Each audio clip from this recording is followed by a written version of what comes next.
은혜로우신 하나님 감사합니다. 오늘도 주님은 저희들을 사랑하심으로 이 하루를 열어주셨으며 우리 주님은 우리를 당신의 은총 아래 보호해 주심으로 우리를 지켜내어 주시는 하루가 되게 하시니 감사합니다. 그래서 우리는 우리의 힘과 우리의 것으로 사는 자들이 아니요 주님의 사랑과 은혜로 사는 자들임을 오늘도 깨닫고 알게 해주시는 복된 하루로 지나가게 도와주실 줄로 믿습니다.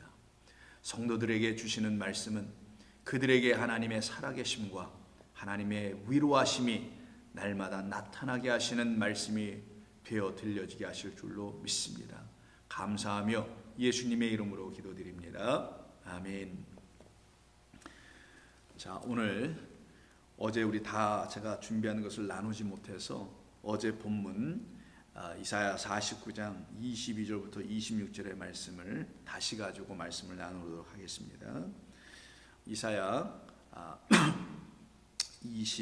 49장 22절로 26절입니다. 먼저 본문을 함께 봉독한 후에 말씀을 연이어 나누도록 합니다. 주 여호와가 이같이 이르노라. 내가 문나라를 향하여 나의 손을 들고 민족들을 향하여 나의 기초를 세울 것이라. 그들이 내 아들들을 품에 안고 내 딸들을 어깨에 메고 올 것이라. 왕들은 내 양부가 되며 왕비들은 내 유모가 될 것이며 그들이 얼굴을 땅에 대고 내게 절하고 내 발에 티끌을 핥을 것이니 내가 나를 여호와인 줄을 알리라. 나를 바라는 자는 수치를 당하지 아니하리라. 용사가 빼앗은 것을 어떻게 도로 빼앗으며 승리자에게 사로잡힌 자를 어떻게 건져낼 수 있으랴. 여호와가 이같이 말하노라. 용사의 포로도 빼앗을 것이요 두려운 자의 빼앗은 것도 건져낼 것이니 이는 내가 너를 대적하는 자를 대적하고 내 자녀를 내가 구원할 것이니라. 내가 너를 억압하는 자들에게 자기의 살을 먹게 하며 새술에 취함같이 자기의 피에 취하게 하리니 모든 육체가 나 여호와는 내 구원자요 내 구속자요 야곱의 전능자인 줄 알리라. 아멘. 자, 어제와 같은 본문입니다. 어제 우리가 함께 나눴던 그 말씀, 우리에게 있는 그 영원한 수치, 그 수치를 애굽의 수치라고 하죠. 그 애굽의 수치를 우리에게서 완전히 떠나가게 하신 하나님의 일하심과 그 언약의 약속은 그리스도 예수 우리 주님의 십자가 그 골고다 안에서 골고다 위에서 다 완성되는 것이죠. 그것이 바로 할례이며 그것을 갖다가 성경은 신약 성경은 세례라고 하는 것입니다. 그 할례와 세례를 우리 주님께서 다 받으심으로 그 할례 넘겨받고 그 세례 넘겨받음으로 우리가 한 할례와 세례는 우리 주님이 하신 할례와 세례였음을 깨달아 알고 그것을 영적으로 눈을 뜨고 그것을 영접한 모든 성도들 안에서는 하나님의 용서함과 하나님의 행하신 우리 안에 있는 모든 수치를 제거해 버리심의 그 완성이 다 이루어짐을 말하는 것입니다. 그 일을 이루신 것은 여호와 하나님만을 바라보게만 하시려고 하셨던 것입니다. 왜냐하면 여호와 하나님만이 참되신 하나님입니다. 참되신 하나님이라는 말씀은 그분만이 나에게 진리를 주시는 하나님이라는 것을 말하는 겁니다. 진리는 거짓되지 않다라는 거예요. 속이지 않는다라는 겁니다. 헛된 길로 가지 않게 하다라는 거예요. 영원하고 참된 생명의 길로 걸어가게 하고요. 그래서 내가 길이요 진리요 생명이라는 겁니다. 그 생명을 주기 위해서 길로 오신 우리 주님께서 당신의 생명의 말씀 우리에게 주심으로 말미암아 아버지께로 가는 길을 열어놓으신 것이거든요.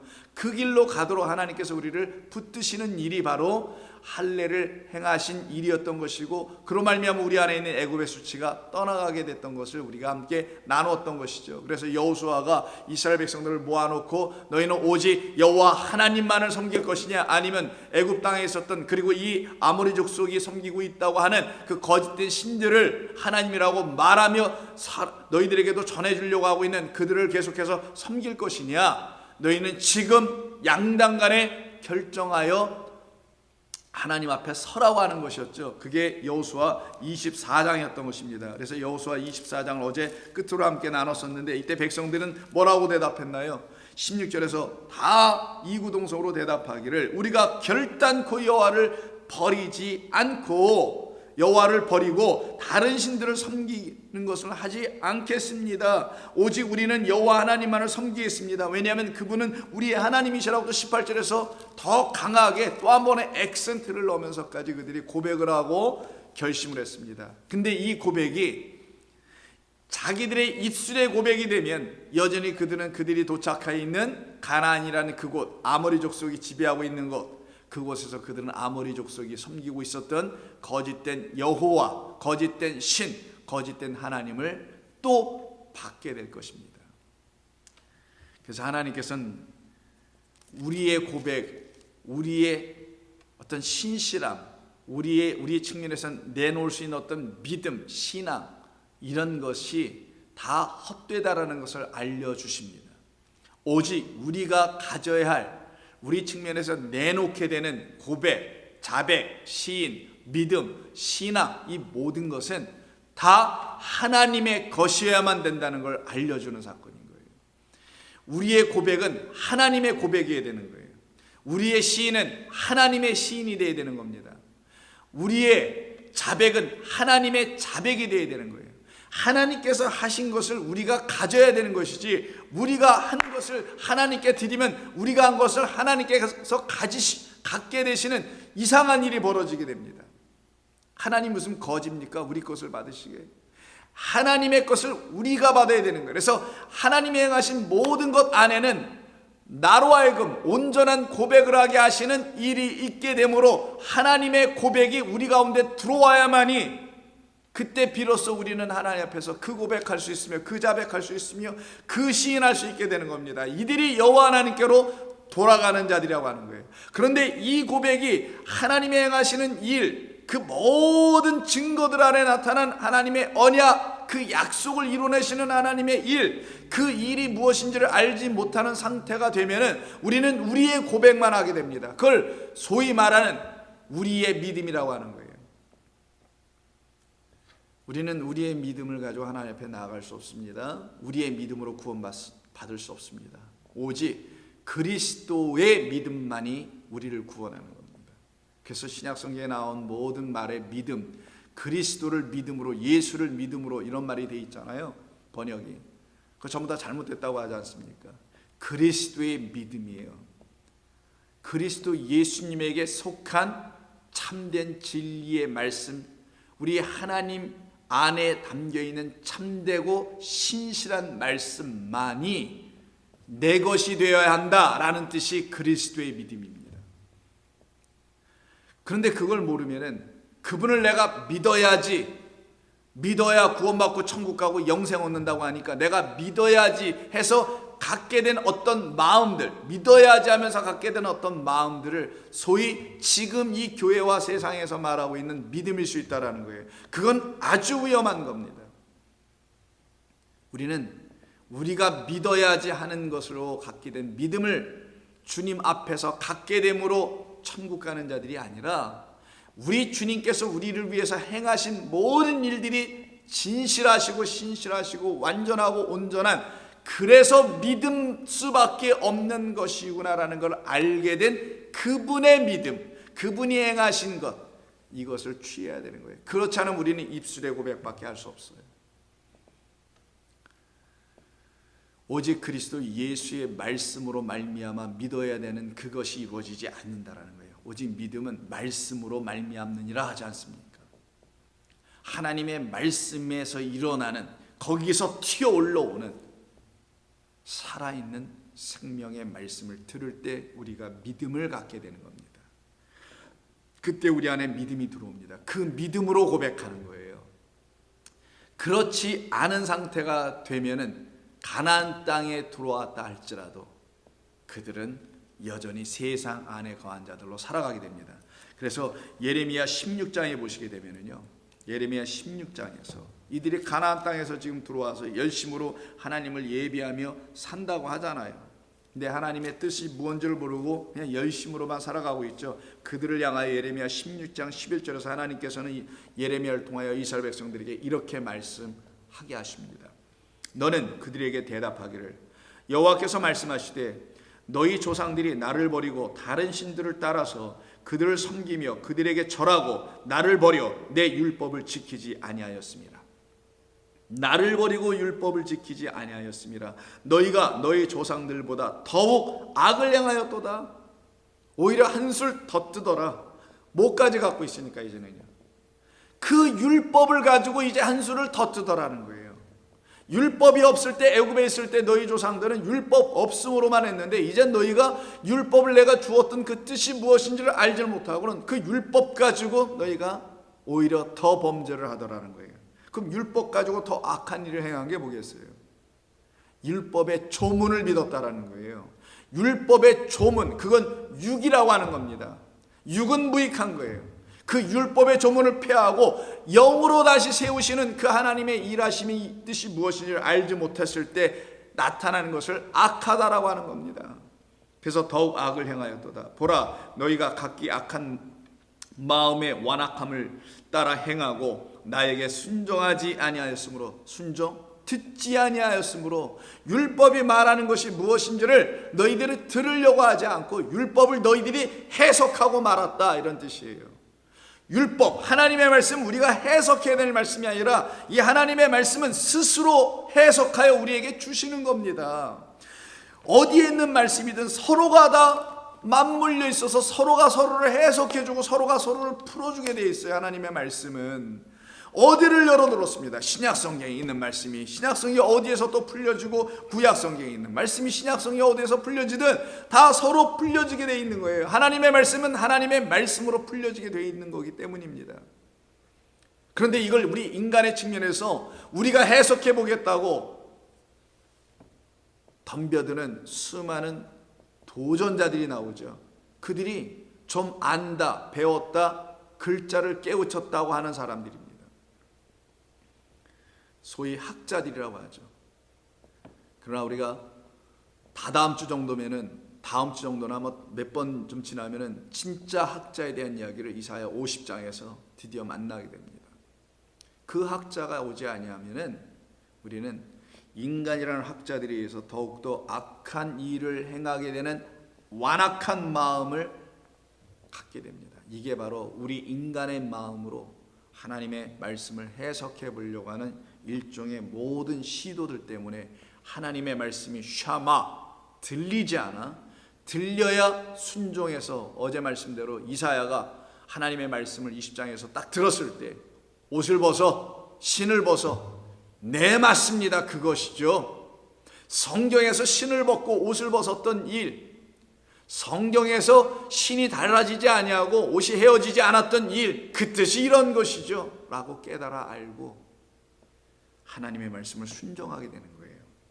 13절, 예레미야 16장 13절, 내가 너희를 이 땅에서 쫓아내요 너희와 너희 조상들이 알지 못하던 땅에 이르게 할 것이라. 무슨 말이겠습니까? 이 땅은 지금 어디예요?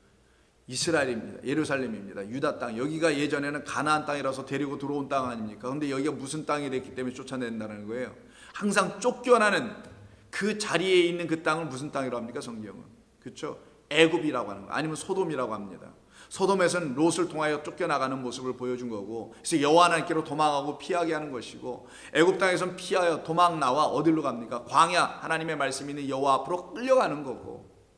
그러니 이스라엘 백성들이 이 땅에서 이스라엘 백성 이들을 이 땅에서 쫓아내시겠다면 이 땅이 지금 무슨 땅이 됐다는 건지 알겠죠? 애굽의 땅이 됐다는 거예요. 애굽의 땅에서 하는 일이 뭡니까? 무엇을 해도 애굽의 땅에서 수치밖에 없어요. 그래서 애굽의 수치라고 말하는 거예요. 하나님의 거룩한 땅, 그리스도의 그 약속의 땅 안에 서 있지 못하면, 그리스도께서 약속의 땅이시니까 그 땅에 서 있지 못하면 우리는 늘 여전히 애굽이라는 그 땅에서 무엇을 해가도 수치를 할 수밖에 없습니다. 그래서 이 땅에서 쫓아내겠다, 더 이상 수치스러운 삶을 너희에게 주지 않겠다라는 것이에요. 너희와 너희 조상들이 알지 못하던 땅에 이르게 할 것이다. 어떤 땅? 정말 약속의 땅에 이르게 할 것이라는 거예요. 그래서 그 약속의 땅에 또 들어가게 하시는 것이 바벨론으로 또 끌고 가시는 겁니다. 예레미야 이야기 속에서는. 거기 가서 뭐합니까? 70년을 보냅니까? 왜 하필이면 또 70년입니까? 7의 열 아니겠어요, 결국은. 그곳에서는 이스라엘 백성들이 성전이 없네요. 눈에 보이는 성전이 없습니다. 그들이 행할 수 있는 제사, 제의도 못합니다. 하나님을 예배할 수도 없습니다. 아무것도 할 수 없어요. 뭐겠어요? 너희들이 지금 율법을 가지고 나를 섬기고 예배한다는 그 모든 것 속에 너희의 완악함만 드러나고 있는 그 행위들이니 내가 이것을 근절시켜버리고 바벨론으로 보나요? 너희들이 한 번도 가보지 못하고 밟아보지 못한 그 약속의 땅을 이 눈에 보이는 예배가 아닌 너희들 안에서 이루어져야 될 참된 예배, 그래서 참된 예배자들을 찾고 계시는 여호와 하나님에서 발견된 자들, 그들은 영과 진리 안에서만 예배할 자들이다 라고 말씀하신, 그래서 보이는 곳으로 예배하는 것이 아니요 보이지 않는 영과 진리 안에 있는 자들만 하나님을 예배하고 경배하는 겁니다. 그래서 바벨론을 보이는 거예요. 그곳에서 하나님께서 정말 약속하신 땅을 그들에게 주시려고 하는 겁니다. 그 바벨론을 놓고 지금 여기 본문에서 조상들이, 너희와 너희 조상들이 알지 못하는 땅이라고 말한 게 아니라 그 바벨론에 가서 정말 너희가 보지 못했던 땅, 너희 조상들이 알지 못했던 땅, 그래서 너희들에게도 그 땅을 소개해 주지 못하여 너희들도 지금 율법을 가지고 헛되이 나를 경배하고 있는 그 거룩하지 못한 삶을 사는 것, 그곳에서 완전히 떠나 너희들이 한 번도 밟아보지 못했던 그 땅으로 내가 너희를 인도하여 드리겠다. 그래서 또다시 가나안으로 데려가는 겁니다. 이들을 너희가 거기서 주야로 다른 신들을 섬기리니 이는 내가 너희에게 은혜를 베풀지 아니하니라. 철저히 가르치시겠다는 겁니다. 그래서 모든 것을 폐하여 버리신 사건이었던 거죠. 이렇게 하나님께서 그들에게 이 일을 하심으로 그들에게 하나님의 행하시는 일이 무엇인지를 보여주는 겁니다. 그럼 이들이 했던 일이 다 무엇인가? 이스라엘 백성들이 바벨론에서나 애굽에서 행한 것이 아니라 예루살렘이란 그곳에서 성전에서 행한 것이 무엇이었는가? 그 앞에 있는 10장 14절에서 이렇게 말씀합니다. 사람마다 어리석고 무식하도다.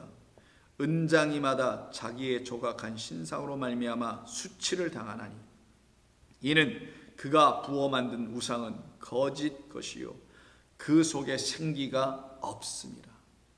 생기 루하입니다. 영입니다. 그 속에 영이 없다, 생명 없다라는 거예요. 생명 없다, 영이 없다, 참된 말씀이 없다. 참된 말을 주지 못하는 존재들 앞에 가 있더라라는 겁니다. 이스라엘 백성들이. 이게 참으로 도탄할 이유입니다. 참으로 안타까울 일입니다. 사람마다 어리석고 무식하도다. 그들의 지혜, 그들의 지식, 그들의 문자 해독으로 나를 알려고 하는구나. 이게 사람마다 무식하다라는 거예요. 사람마다 어리석다라는 겁니다. 그래서 그들이 내놓은 것이 무엇이냐? 자기들의 생각으로 어떤 영, 어떤 생명을 가지고 있다라고 생각하다라는 것이죠. 그 모습을 우상을 표현하여 설명하신 것입니다. 우상 안엔 생명이 없죠. 당연히 없죠. 그 생명 없는 우상을 놓고 그걸 비유로 놓고 생명 갖지 못한 인간들이, 하나님의 생명이라는 말씀이라는 영을 갖지 못한 인간들이 자기들 안에 생명이 있다라고 말하는 그들이 바로 우상이다라고 얘기한 거예요.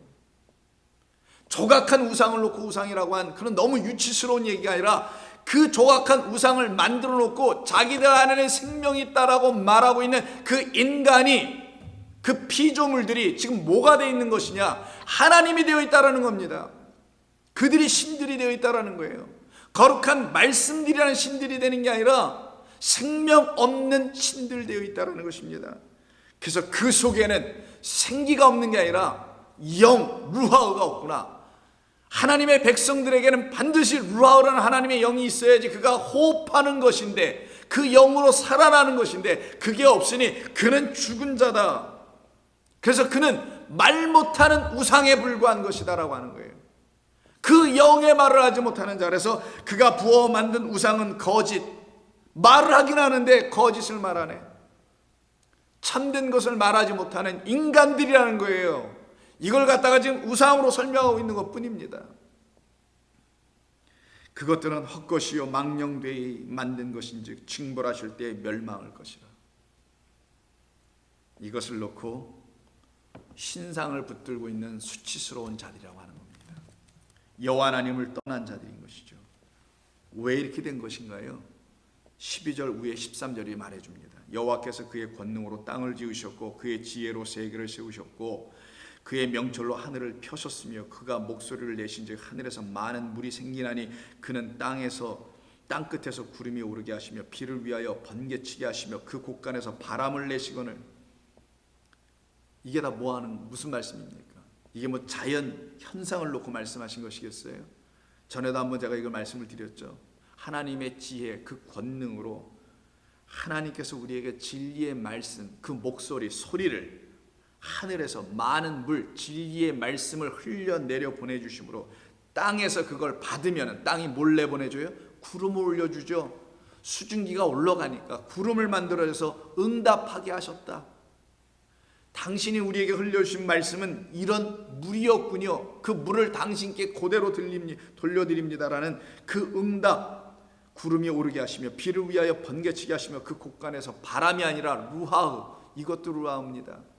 곳간에서 나오는 건 딱 두 가지밖에 없어요. 천국의 서기관 된 자마다 그 곳간에 가서 옛것과 새것, 새것과 옛것을 함께 꺼내어다 내주는 누구와 같더라? 그쵸? 집주인과 같더라. 집, 이 거대한 집, 하나님이 지으신 하늘과 땅이란 이 거대한 집, 이 집의 주인 여호와 하나님, 그것을 축약하고 축소하면 성전이 되는 그 집, 또 축약하고 축약하여 우리에게 오신 그리스도라는 그 성전, 그 집, 그 집 안에만, 그분 안에만 영이 있다라는 거예요. 생명이 있다라는 거에서 내 아들에게 내가 생명 주어 보내셨다고 하는 겁니다. 근데 그 영, 생명, 바람, 생기라고 번역된 그것을 갖고 있지 못한 자들이 어떤 자들이냐? 애굽에 여전히 사는 자, 그걸 수치스러운 자라고 하는 거예요. 여러분 정말 이 사실을 받아들이십니까? 여러분에게 수치는 이 세상이 말해주는 그런 수치가 아니라는 걸 이제 아시겠습니까? 다 차는 것에 불과합니다. 이 세상이 말하는 수치는 다들 갖고 있는 겉의 수치들에 불과해요. 근데 그걸 또 가려보려고 애쓰죠. 근데 우리 안에 있는 수치가 있어요. 근데 이거는 알지도 못하고 살아가요. 대부분은 또 그 수치는 하나님 없이, 그 생명 없이 살아갔던 자의 삶이 내놓는 모든 것입니다. 이건 하나님이 보실 때 부끄러운 거예요.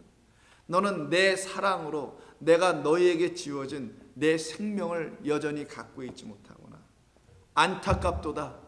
내가 심판의 그때 내가 너를 전혀 누구인지 알지 못하노라 라고 말하실 거라는 겁니다. 나는 도무지 내가 누구인지를 알지 못하더라. 불법을 행하는 자들아 내게서 떠나가라. 이게 수치스러운 겁니다. 저 어두운 바깥에 던져버려라. 슬피 울며 이를 갈미라. 이게 수치스러운 거예요. 수치는 이 땅에서 삶이 내놓은 것을 가지고 잘했니 못했니, 이루었니 못 이루었니, 이런 걸로 수치스럽고 자랑거리가 되는 게 아닙니다. 참으로 나의 모든 수치가 벗어지게 되면 내가 자랑할 것은 그리스도 예수의 십자가이니 이거밖에 없게 되는 거예요. 그분이 나를 그 위에서 다 벗으시고 나를 자유케 하신 참된 진리의 말씀을 흘려주셨네. 진리가 나를 이젠 자유케 했네. 나는 이제 하나님의 말씀을 들어야만 하네. 그래서 나는 내 안에 생기가 들어오고 하나님의 영이 내 안에 흘러 들어오네. 내 어찌 감사하지 아니할 수 있으며, 내가 어찌 더 이상 이 세상에 보이는 것들로 수치스럽다고 말하는 정말 수치스러운 자가 될 것인가? 나는 그럴 수 없네. 내 안에는 이제 하나님의 영이 들어옴으로 말미암아 영 없는 자로 살았던 내가 수치스러운 자라는 사실을 내가 이제야 알았네. 알려주신 하나님 감사합니다. 성도들이여, 정말 이 일로 감사하십니까? 정말 여러분들은 그런 것으로 감사하며 사십니까? 하나님은 이 땅에서 여러분들의 삶의 어떤 부분을 좀 도와주시는 그런 하나님, 어떤 것을 해결해 주시는 그런 하나님, 그런 하나님을 하나님으로 믿는다면 여러분은 날마다 그 하나님을 두려워만 할 것입니다. 아니라 말 못합니다. 그래서 그분의 비유를 맞히는, 그래서 그 비유를 맞췄던 자들이 누구냐? 여호와 하나님께 비유를 맞추기 위해서 열심으로 그들을 하나님을 섬겼던 자들이 바로 우상 섬기는 자들이라고 말하는 거예요. 그것들은 헛것이요 망령되어 있기 때문에 징별할 때 멸망할 것이라. 내가 도무지 내가 누구인지를 알지 못하노라.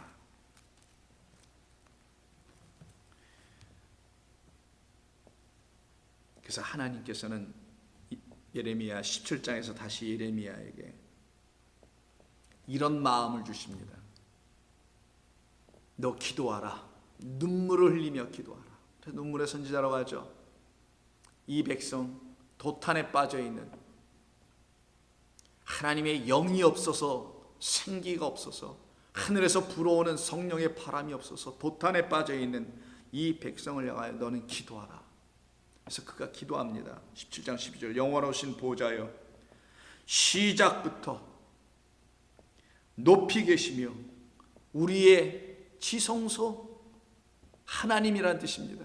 말씀 되시며 이스라엘의 소망이신 여호와여, 무릇 주를 버리는 자는 다 수치를 당할 것이라.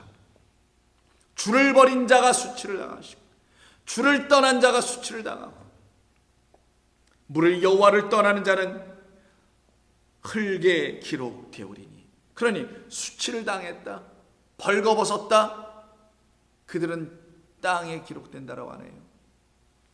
흙이라는 것입니다. 너는 흙이니 흙으로 돌아가라는 말씀인 거예요. 이게 바로 수치라는 것은 벌거벗었음입니다. 여호와를 떠난 자, 하와였던 것이죠.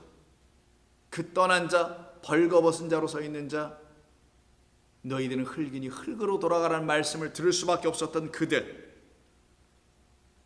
그래서 하나님께서 말씀하십니다. 여호와를 떠난 자는 흙에 기록되오리니 이는 생수의 근원 되신 여호와를 버렸기 때문이라. 여호와여, 주는 나의 찬송이시오니 나를 고치소서. 그래 다시 내게 뭐를 흘려주시라는 거예요?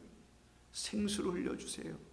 나는 흙입니다. 근데 이 땅의 흙이 하늘에서 내려오는 그 비가 뿌려지지 아니하니, 물이 흘려져 내려오지 아니하니 나는 여전히 생명 없는, 물 없는 흙입니다. 물 없는 흙에는 어떤 씨가 떨어져도 생명을 날 수가 없는 죽은 자, 마른 땅입니다. 말씀이며 물이며 진리이고 생명 되신 나의 영 여호와 하나님, 내게 오시옵소서. 나를 불쌍히 여겨 주시옵소서. 이게 예레미야의 기도입니다. 아니, 이 기도는 백성들의 기도여야 되는 것이었던 것이죠. 그 백성들의 기도를 예레미야가 대신하고 있는 것입니다. 나를 고치소서. 그리하시면 여호와여, 주는 나의 찬송이시오니 나를 고치소서. 그리하시면 내가 낫겠나이다. 나를 구원하소서. 그리하시면 내가 구원을 얻겠나이다.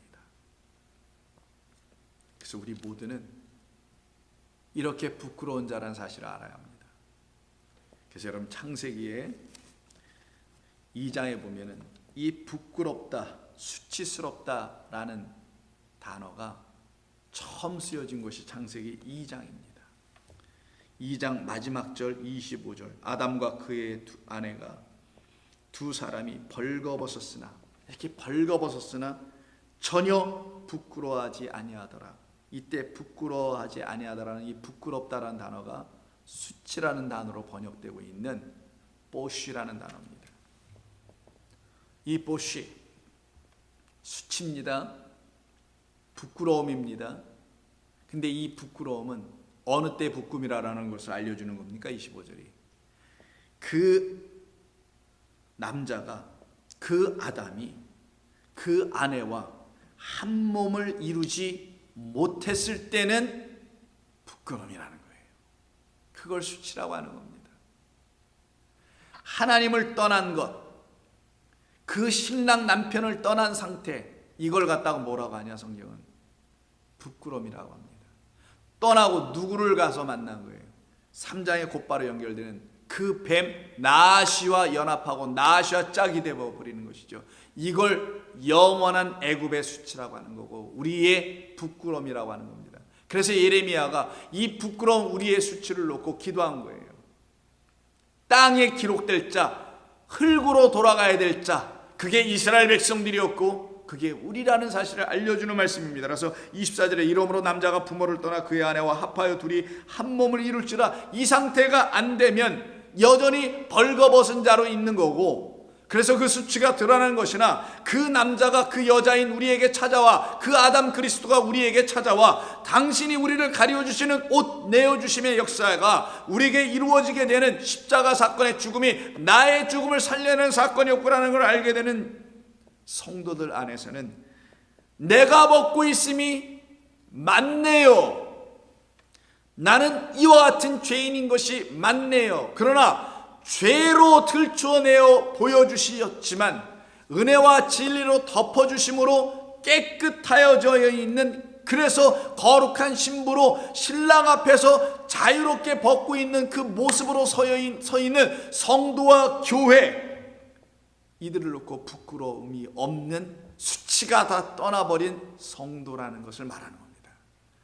이 일을 이루시기 위해서, 이것을 우리에게 주시기 위해서, 다른 말로 하면 이것을 갖고 있지 못한 우리라는 존재가 어떤 사람이라는 걸 알려주기 위해서 3장에 선악과 사건이 등장하게 되는 겁니다. 그때 하와가 결국은 따먹게 되죠. 뭐 단순히 따먹고 싶어서 따먹은 건가요? 나시의 말을 들었기 때문입니다. 나시는 누구예요? 하나님의 말씀을 말하는 자입니다. 하나님의 말씀을 말할 때 그냥 하지 않았어요. 액면 그대로 하지 않았습니다. 어떻게 했습니까? 그가 해석하여 했단 말이에요. 그게 바로 인간의 마음으로, 그 완악한 마음으로 해석하려고 하는 시도였더라는 거예요. 그럼 이 나아시는 결국 우리를 얘기하는 거 아니겠냐고요. 우리 스스로가 하나님의 말씀을 해석하게 되면 내가 나아시 된다는 겁니다. 하나님의 말씀은 내게 해석되어져야 될, 내게 풀려져야 될, 그 인이 떼어져서 내게 하나하나씩 들려져야 될 하나님의 생명의 말씀이어야 되는데, 이 나아시가 그걸 왜곡하여 해석을 해주네요. 해석하여 왜곡하여 주네요. 그걸 덥석 붙잡는 자가 바로 하와라는 여자, 성도, 교회라는 것입니다. 그리고는 결국은 7절에서 3장 7절, 이에 그들의 눈이 밝아져 자기들이 벗은 줄을 알고 무화과나무 잎을 엮고 치마로 삼았더라. 그들이 이렇게 치마로 삼은 이유는 눈이 밝아져서 그런 것이죠. 밝아졌으니 자기들의 벗은 몸이 보여진 것이죠. 그전에는 자기들이 벗은 몸이 보여지지 않았습니다. 하나님께서 벗겨놓은 상태로 지어놓으셨는데, 입혀놓은 상태로 지으신 것이 아니죠. 근데 그전에는 하나도 그런 게 보이지 않았는데 자기들이 나시의 말, 어떤 말? 하나님의 말씀을 해석한 말, 인간의 마음, 그 나시의 마음으로 왜곡시킨 말이 딱 들어온 그때부터는, 하나님의 말씀이 인간의 손에 통제가 되는 그 순간부터는 자기들의 눈이 밝아지더라는 거예요. 자기들이 더 읽어보다라는 거죠. 그리고는 어떻게 하더라는 거예요? 자기들이 깨달았다는 어떤 것을 가지고 자기들을 주섬주섬 가리기 시작하더라는 거예요. 9절, 여호와 하나님이 아담을 부르시며 그들에게 이르시되 내가 어디 있느냐? 이르되 내가 동산에서 하나님의 소리를 듣고 내가 벗었음으로 두려워하여 숨었다고 합니다. 이르시되 누가 너희의 벗었음을 내게 알렸느냐? 내가 너희들이 벗었다고 언제 알려준 적이 있었느냐? 누가 말하더냐? 나아시가 말하더라는 거예요. 결국은 나아시가 그들의 눈을 거짓되게 띄워주더니만 그들의 뭐를 보게 하냐? 이 땅적 수치를 보게 하더라는 거예요. 보이지 않는 영원한 수치, 그거는 하나님만이 보여주심으로 말미암아 정말 내가 벌거벗은 존재로 서 있었다라는, 애시당초서부터 지어질 때부터 난 벌거벗은 존재라는 사실을 알게 해줄 분은 하나님 한 분밖에 없는, 그 영원한 수치를 알려주셔야 될 분은 하나님인데, 이 애굽의 수치만 알려주는 자, 땅의 수치만 알려주는 자, 인간의 도덕 윤리 차원에서 어떤 수치만을 알려주는 자, 그게 바로 나아셨다라는 거에서 누가 너희의 수치를 그렇게 보여주었느냐? 누가 이 땅적 수치를 하늘에 하나님이 말씀하시는 수치라고 감히 말하는 자가 누구냐? 라고 말씀하는 겁니다. 바로 이들을 향하신 하나님의 말씀 뭡니까? 너희들은 흙이니 흙으로 돌아가라. 땅에 다시 기록될 자들, 땅으로 돌아가야 될 자들. 그래서 그곳에서 생수의 근원 되신 여호와 하나님을 떠났기 때문에 생수의 근원 되신 여호와 하나님의 부어짐을 기다려야 될 자들. 그래서 19절에 내가 흙으로 돌아갈 때까지 얼굴에 땀을 흘려야 먹을 것을 얻으리니 내가 그것에서 취함을 입었음이라. 너는 흙이니 흙으로 돌아갈 것이라. 바로 흙으로 돌아가지 않으면 살 길이 전혀 없는 우리, 생수의 근원 되신 여호와 하나님을 떠난 우리, 그런 우리들에게 생명수가 되어 하나님은 다시 찾아오십니다. 우리 저 같은 여러분 같은 죄인들에게 찾아오십니다. 생수가 뭔지도, 생수의 근원이 누구이신지도 전혀 알지 못했던 우리들에게 찾아오셔서는 당신이 생수요, 당신이 우리에게 근원 되시다는 사실을 알려주고, 여전히 땅에 티끌로 살아가고 있는, 여전히 그 티끌 가운데서 뒹굴고 있어서 먼지만을 호흡하고 먼지만을 마시고 살아가고 있는 우리, 하나님의 영을 마시지 못하고 성령을 마시지 못하고 살아가는 우리,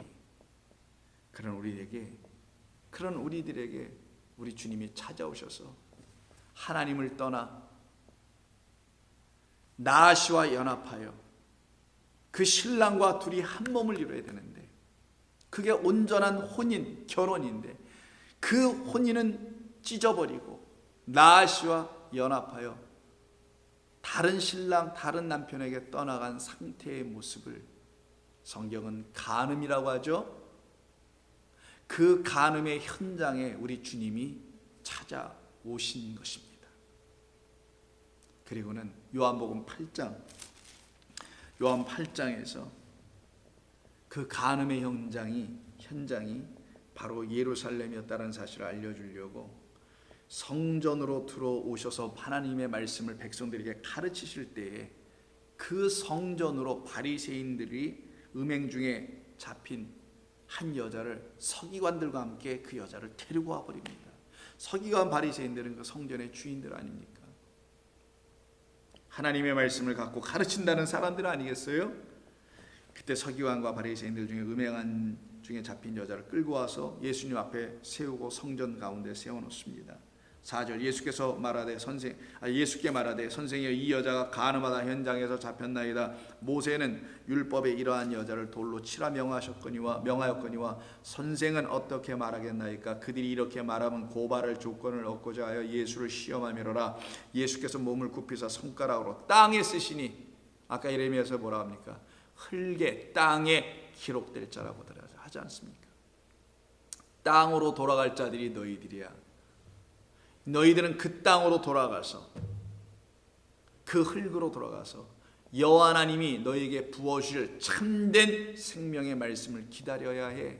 그걸 들어야 해. 그 영이 너희들에게 임하는 그 시간을 너희들은 사모해야 해. 이것을 가르쳐 주려고 하신 것이죠. 그들이 묻기를 맞이 아니하는지라. 이에 일어나 이르시되 너희 중에 죄 없는 자가 먼저 돌로 치라 하시고 다시 몸을 굽혀 손가락으로 땅에 쓰시니, 그들이 이 말씀을 듣고 양심의 가책을 느껴 어른으로 시작하여 젊은이까지 하나씩 나가고 오직 예수와 그 가운데 섰는 여자만 남았더라.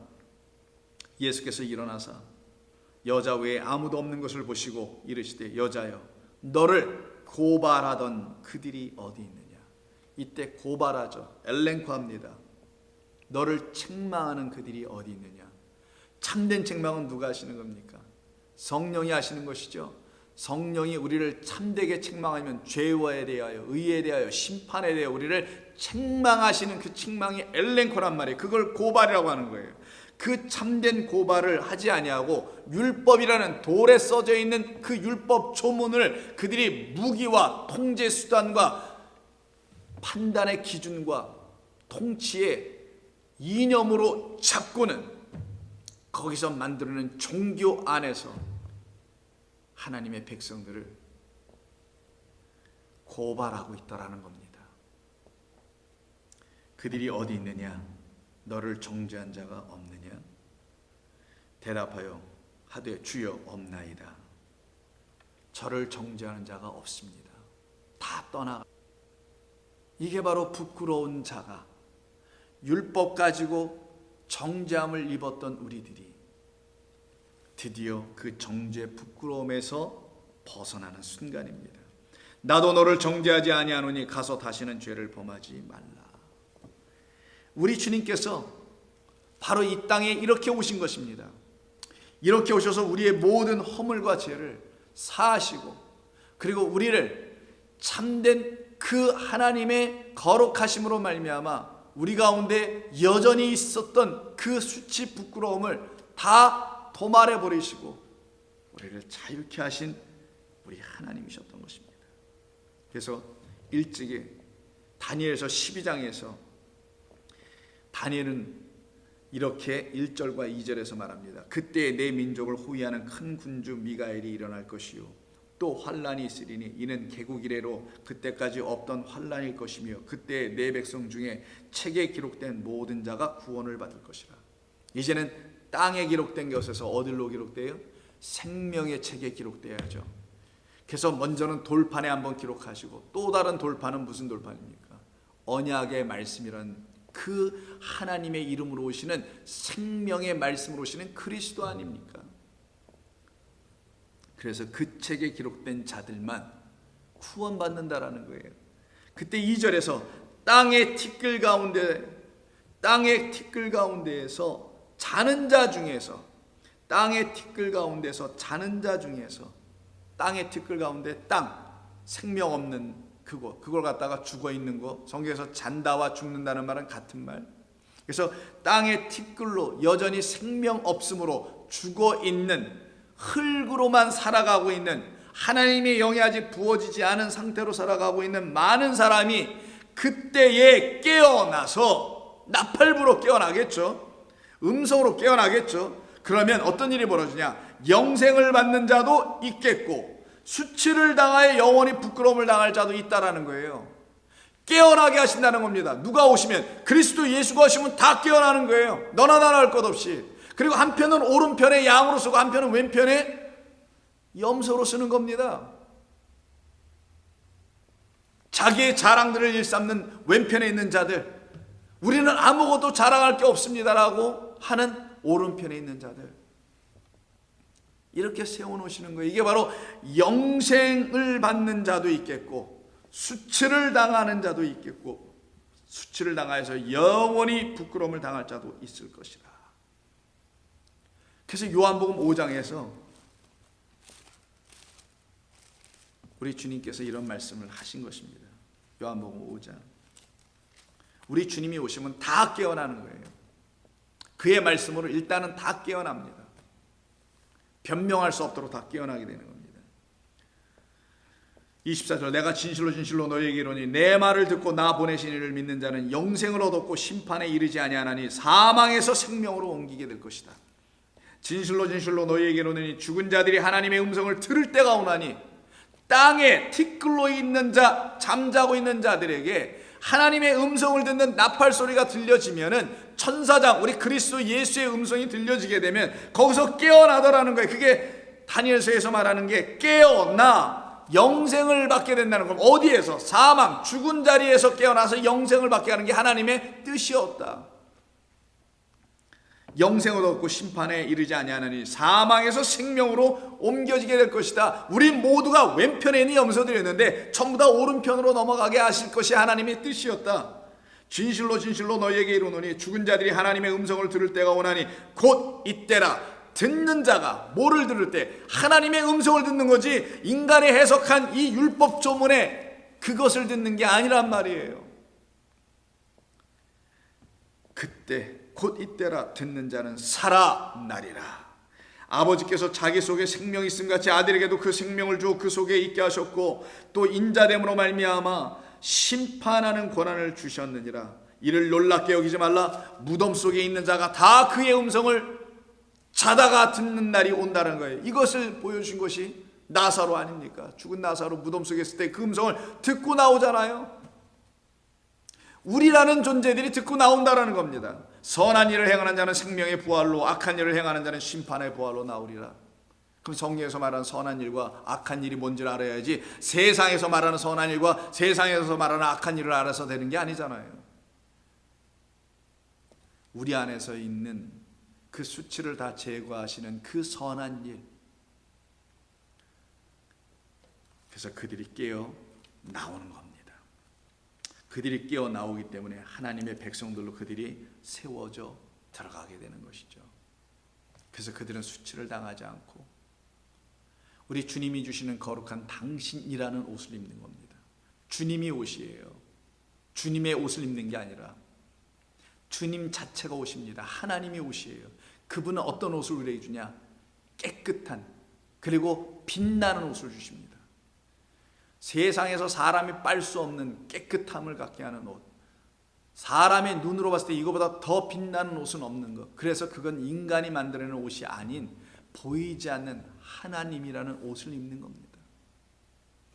그걸 성령으로 인침을 받는다고 하는 거기도 하는 거죠. 그래서 성령이 교회들에게 말씀하시는 말씀을 그 교회인 성도가 들을 때만이 그 옷을 입는 거예요. 그런데 그 말씀을 못 듣고 있는 교회들은 반드시 성령이 교회들에게 하신 말씀을 듣고 자기의 헐벗음을, 수치를 볼 수 있어야 하는 거예요. 그래서 수치와 헐벗음, 하늘의 수치, 하나님께서 말씀하신 그 수치를 볼 수 있는 곳, 그것을 말하는 곳은 교회밖에 없어야 되는 거예요. 근데 이 교회가 그 수치, 그 부끄러움에 대한 이야기를 하지 않냐고, 이 세상의 수치와 부끄러움에 대한 이야기를 한다면 그들은 정말 부끄러워지게 되는 겁니다. 하나님은 저와 여러분들의 수치를 보여주십니다. 그 수치는 이 세상에서의 수치가 아닙니다. 그 수치에서도 여러분은 자유로워 주셔야 하며, 아니 그것을 먼저 자유로워져서는 안 되죠. 하나님이 우리에게 주신 참된 생명으로 말미암아 내가 완전히 자유로운 해방된 백성이 되었을 때, 용서받고 탕감받은 백성이 되었을 때 여러분은 이 세상의 것에 의해서도 다 자유로워지게 되는 거예요. 그들이 바로 탕감할 수 있는 자, 용서할 수 있는 자, 성도들을 자유케 할 수 있는 자가 되는 겁니다. 그런 자들이 참으로 liberators, 해방자들입니다. 이 세상을 해방하는 자가 아니에요. 혁명, 혁신을 일으키는 게 아닙니다. 그래서 요한계시록 7개 교회 중에 라우디아 교회에 대한 하나님의 말씀, 마지막 교회입니다. 이 교회가 7번째 교회인 라우디아 교회를 향해서 하신 말씀이 요한계시록 3장 14절 이하 22절인데, 그 중에서 17절을 보시면 내가 말하기를, 교회 성도들이 말하기를, 나는 부자라 부유하여 부족한 것이 없다 하나 내 권고한 것과 가련한 것과 가난한 것과 눈먼 것과 벌거벗은 것을 알지 못하는도다. 이때 벌거벗은 것이 나오네요. 이게 수치입니다. 이 벌거벗은 것과 같은 동일선상에 동격화하여 쓴 말들을 가만히 보세요. 첫째는 권고한 것, 가련한 것, 가난한 것, 눈먼 것, 이것과 다 동의어라는 거예요. 그럼 여러분 무슨 말씀인지 아시잖아요. 우리의 벌거벗음이라는 것은 그 영적 가난한 상태를 말하는 거고요, 그 맹인된 상태를 말하는 거예요. 그 곤고한 자리, 어둠의 자리에 있는 것을 말하는 겁니다. 그걸 벌거벗은 자라고 하는 거예요. 정말 무슨 옷을 입지 않았다라는 말이 아니라, 그러므로 내가 너를 권하노니 내게서 불로 연단한 금을 사라. 우리 주님에게서 나오는 불로 연단한 금, 변치 않는 말씀을 상징하는 것이죠. 그것으로 부욕해 하고 흰 옷을 사서 입어 벌거벗은 수치를 보이지 않게 하라. 안약을 사서 내 눈에 발라 보게 하라. 이 모든 것은 당신에게서 나오는 거라는 거잖아요. 그때 우리의 벌거벗은 수치, 이것을 가리는 것은 오직 흰 옷, 이것을 사서 입으라고 하십니다. 그 흰 옷, 하얀 옷이죠. 하얗게 깨끗하다는 것을 상징하는 옷입니다. 이 옷을 입고 주님 앞에 서 있는 자들이 누구냐? 바로 하나님의 백성 14만 4천이라는 인침을 받은 자들에 대한 이야기입니다.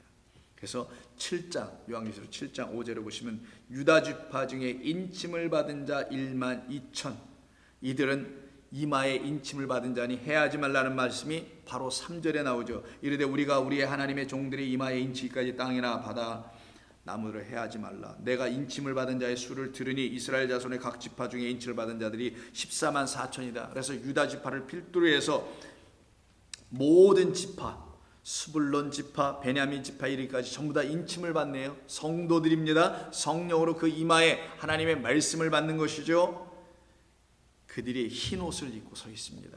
9절, 2일 후에 내가 보니 각 나라와 족속과 백성과 방언에서 아무도 능히 셀 수 없는 큰 무리가 나와 흰 옷을 입고 손에는 종려가지를 들고 보좌 앞과 어린 양 앞에 서서 큰 소리를 외쳐 이르되 구원하심이 보좌에 앉으신 우리 하나님과 어린 양에게 있도다. 12절, 아멘.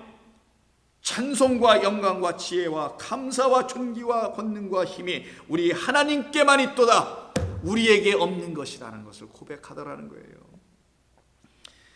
그리고는 장로 중 하나가 응답하여 내게 이르되 이 흰옷 입은 자들이 누군지 아느냐? 어디서 왔는지 아느냐? 내가 말하기를 내 주여 당신이 하시나이다 하니 그가 나에게 이르되 이는 큰 환난에서 나오는 자들인데, 환난, 거짓된 말, 거짓된 성전, 그 바벨론 음료의 포도주로 취하 있는, 그래서 환난 당할 그 성전, 그 바벨론에서 나오는 자들이라는 거예요. 무너졌도다. 이미 그리스도 예수의 십자가의 죽음으로 다 무너진 것이다. 거기서 내 백성들아 나오라. 큰 환난에서 나오는 자들인데 어린 양의 피에 그 옷을 씻어 희게 된 옷을 입었다라는 거예요. 그럼 어린 양의 피로 씻어진 옷이네요. 붉은 옷이 아니라 깨끗한 물피 성령으로 말미암아 성도들을 온전케 하신 그리스도를 옷 입은 자들입니다.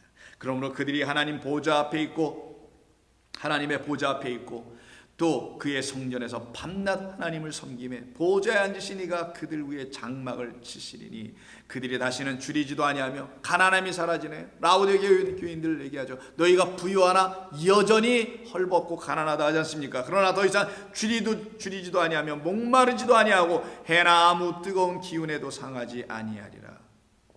이는 보좌 가운데 계신 어린 양이 그들의 목자가 되사 생명수의 샘물로 인도하시고 너희가 생명의 근원 되시고 원천 되시는 여호와 하나님을 버린 그 수치가 이들에겐 더 이상 있지 아니하고 생명수 샘으로 인도하시고 하나님께서 그들의 눈에서 모든 눈물을 씻어줄 것임이라. 이들이 바로 성도, 그 신랑에게 다시 돌아온, 그 신랑이 찾아와 주심으로 다시 돌아오게 된 하나님의 백성 여러분들이십니다. 감사함으로 그 궁정 안에서 그 신랑과 그 놀라운 감사한 기쁨의 혼인잔치에 들어온 성도 여러분들을 축복합니다. 기도하겠습니다. 하나님 고맙습니다. 오늘 아침에 주신 이 말씀을 통해서 우리의 영혼을 소생케 하시고 우리의 영혼을 살려내신 우리 주 하나님의 이름을 찬송합니다. 우리 주님이 우리를 이와 같이 복되게 하셨사오니 우리는 감사함으로 그 궁정 안에 들어가며 찬송과 영광으로 주님 앞에 나아갑니다. 주님, 우리들의 모든 수치를 십자가에서 당신이 다 가리워 주신 우리 주님의 이름을 찬송합니다. 우리 주님 예수님의 이름으로 기도드립니다. 아멘.